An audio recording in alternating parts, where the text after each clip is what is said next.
டாபிக்குள்ள போறதுக்கு முன்னாடி சேனலுக்கு சப்ஸ்கிரைப் பண்ணாதவங்க சப்ஸ்கிரைப் பண்ணிக்கோங்க. வாட்ஸ்அப் டெலிகிராம் சேனல் லிங்க் கீழே டிஸ்கிரிப்ஷன்ல கொடுத்துருக்கேன். அதில் ஜாயின் பண்ணிக்கோங்க. வீடியோ அப்லோட் பண்ண உடனே உங்களுக்கு வீடியோ நோட்டிஃபிகேஷன் வந்து. ஸ்டோரேஜ் ஆர்கனைசேஷன், ஸ்டோரேஜ் அலோகேஷன் ஒரு டாபிக் ஒன்று பார்த்தோம். அதில் வந்து என்னென்ன மெமரி எப்படிலாம் யூஸ் பண்ணுறோம், எப்படிலாம் மெமரி அலோகேட் ஆகுது அப்படிங்கிறத டீட்டெயிலாக பார்த்தோம்.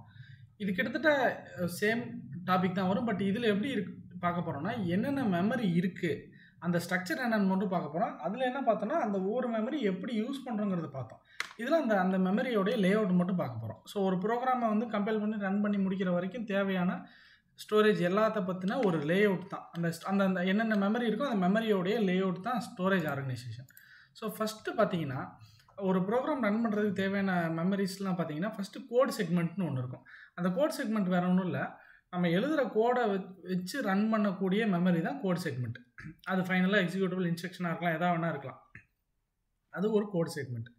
ப்ரோக்ராம் ஒன்ஸ் கம்பைலேஷனுக்கு போயிடுச்சுன்னா அதை வந்து யாரும் எடிட் பண்ணக்கூடாது. ஸோ அதை வந்து ஒரு கோட் செக்மெண்ட்டுன்னு தனி செக்மெண்ட்டில் வச்சு கம்பைல் பண்ணி ரன் பண்ணணும்னு வச்சுக்கோங்க. அடுத்தது டேட்டா செக்மெண்ட். இந்த டேட்டா செக்மெண்ட்டில் பார்த்தீங்கன்னா ஸ்டாட்டிக் மெமரி எல்லாமே டிக்ளேர் பண்ணி முடிச்சிடும். For example global variable, static variable, வேறு எதுவாக இருந்தாலும் சரி. ஈவன் அன்இனிஷியலைஸ்டு டேட்டா, அதாவது இன்ட் ஒய்னு மட்டும் கொடுத்துருப்பாங்க, அதுக்கான மெமரி கிரியேட் பண்ணுறது, இது எல்லாமே வந்து கம்பைல் டைம்லேயே முடிச்சிடும். அது வந்து டேட்டா செக்மெண்ட்டில் இருக்கும். ஹீப் செக்மெண்ட்டுங்கிறது ஒன்றுலாம் நம்ம ஆல்ரெடி பார்த்தா தான் அந்த ஸ்டோரேஜ் அலோகேஷன் வீடியோவில்.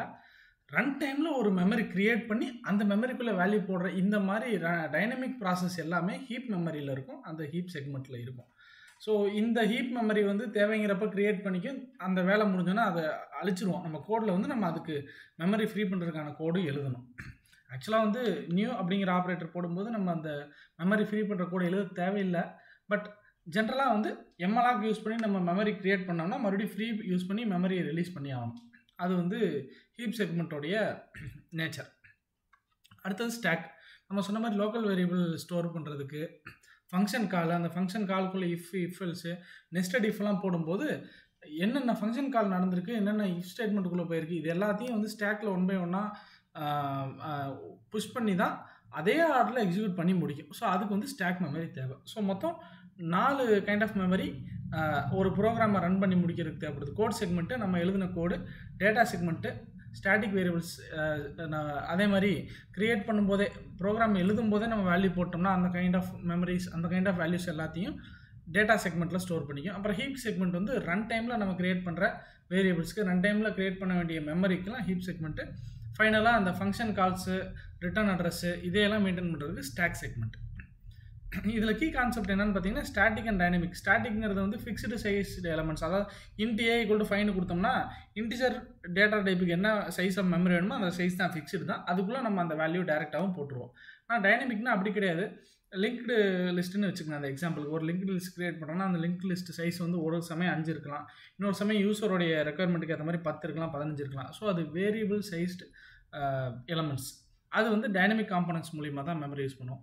அப்புறம் efficient storage organization ensures optimal use of available memory. So அந்த எக்ஸிஸ்டிங் மெமரி எவ்வளோ தூரம் ஆப்டிமைஸ்டாக யூஸ் பண்ண முடியும், யூஸ் பண்ணி மெமரி லீக்ஸோ வேறு எந்த பர்ஃபார்மன்ஸ் இஷ்யூஸோ இல்லாத அளவுக்கு அந்த ஸ்டோரேஜ் ஆர்கனைசேஷன் பண்ணி முடிச்சிடும். அப்புறம் சிம்பிள் டேபிள், நம்ம வேரியபிள்ஸ், அந்த வேரியபிள்ஸோடைய வேல்யூ ப்ரோக்ராம் ரன் டைம்லையும் அதை மெயின்டைன் பண்ணுறதுக்கு யூஸ் ஆகுது. இதுதான் ஸ்டோரேஜ் ஆர்கனைசேஷன். இந்த டாப்பிக்கோடைய நோட்ஸை எங்கள் வெப்சைட்லேயும் ஆட் பண்ணியிருக்கோம். வெப்சைட் நேம் cscitexampreparation.in, அதில் போய் பாருங்கள். அதே மாதிரி programming, web app development, mobile app development இதெல்லாம் லேர்ன் பண்ணணும்னா எங்களுக்கு யூடியூப்பில் இன்னொரு சேனல் இருக்குது. அந்த channel name the developer tools. அதில் 250க்கும் மேற்பட்ட ப்ரோக்ராமிங், மொபைல் ஆப் டெவலப்மெண்ட் சம்மந்தப்பட்ட வீடியோஸ் இருக்குது. நீங்கள் போய் பாருங்கள், கண்டிப்பாக உங்களுக்கு யூஸ்ஃபுல்லாக இருக்கும். சேனல் லிங்க்கு கீழே டிஸ்கிரிப்ஷனில் கொடுத்துருக்கேன்.